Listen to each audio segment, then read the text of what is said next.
శివరాత్రి నాడు శివుని ఆశీర్వాదాలు పొందేందుకు ఆయనకిష్టమైన మొక్కలను ఇళ్లకు తెచ్చుకుంటారు. ముఖ్యంగా 3 మొక్కలను ఇంటికి తెచ్చుకుంటే శివుని అనుగ్రహంతో జీవితాలు సంతోషకరంగా మారతాయని నమ్ముతారు. మరి ఆ మొక్కలేమిటో చూద్దాం.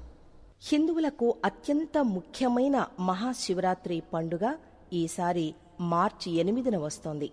భారతదేశంలోని చాలామంది ప్రజలు ఈరోజు మహాశివరాత్రి నాడు పరమేశ్వరుణ్ణి ఎంతో శ్రద్ధతో పూజిస్తారు.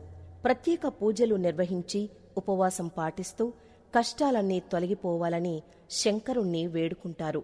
ఇలా చేస్తే శివయ్య ప్రత్యేక అనుగ్రహం లభిస్తుందని నమ్ముతారు. నిరాకారం నుంచి శరీర రూపం వరకు ఆయన అవతరించిన రాత్రిని మహాశివరాత్రి అంటారు.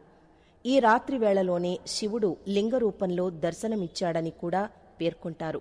అంతేకాదు, పార్వతీ పరమేశ్వరుల కళ్యాణం కూడా మహాశివరాత్రి నాడే జరిగిందని పురాణాలు పేర్కొంటున్నాయి.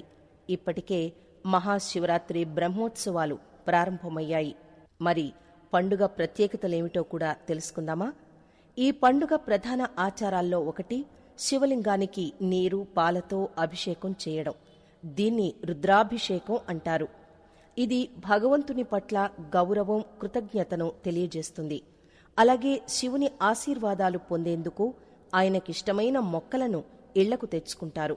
ముఖ్యంగా 3 మొక్కలను ఇళ్లకు తెచ్చుకుంటే శివుని అనుగ్రహంతో జీవితాలు సంతోషంగా మారిపోతాయని చెప్పుకుంటారు. అవి మారేడు, సెంటు మల్లె, ఉమ్మెత్త మొక్క. మారేడు మొక్కను ఆంగ్లంలో బేల్పత్ర అంటారు. బేల్పత్ర ప్లాంట్ అని పిలుస్తారు. పరమశివునికి అత్యంత పవిత్రమైన మొక్కల్లో మారేడు లేదా బిల్వ మొక్క ఒకటి. ఈ మొక్కకు శివుడి 3 కళ్లను సూచించేలా ఆకులు ఉంటాయి. మహాశివరాత్రి నాడు శివుణ్ణి సంతోషపెట్టేందుకు ప్రజలు శివలింగానికి మారేడు ఆకులను సమర్పిస్తారు. ఇంట్లో మారేడు మొక్కలు నాటినా లేదా శివపూజలో ఆ ఆకులను వాడినా ఇంట ఉన్న ప్రతికూల శక్తులు తొలగిపోతాయి. ఇంట్లో ప్రశాంతమైన వాతావరణం నెలకొంటుంది. ఇక అలాగే సెంటు మల్లె అనగా మోగ్రా ప్లాంట్. శివుడికి సెంటు మల్లె లేదా అరేబియన్ జాస్మిన్ అంటే ఎంతో ఇష్టమట. ఈ మొక్కకు పూచే మల్లెపువ్వులు అద్భుతమైన పరిమళంతో ప్రజల మనస్సుకు ఎంతో హాయిని పంచుతాయి. ఈ తెల్లటి పూల మొక్కను శివుని సతీమణి పార్వతీదేవి ఎంతగానో ప్రేమిస్తుందట. మహాశివరాత్రి నాడు అమ్మవారి ఆశీస్సులు పొందేందుకు ప్రజలు ఇంట్లో ఒక అరేబియన్ జాస్మిన్ మొక్కను నాటుకోవచ్చు. ఇలా చేస్తే పార్వతీదేవి వివాహంలోని సమస్యలను పరిష్కరిస్తుందని నమ్ముతారు.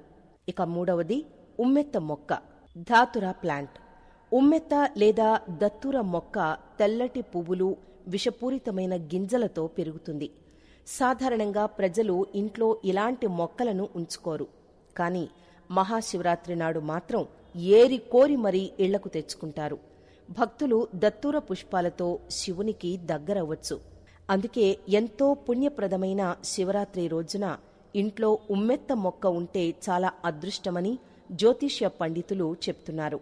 ఈ మొక్క ఆనందం, సంపద తెస్తుందని, అలాగే ఏదైనా హాని నుంచి భక్తులను కాపాడుతుందని వివరించారు.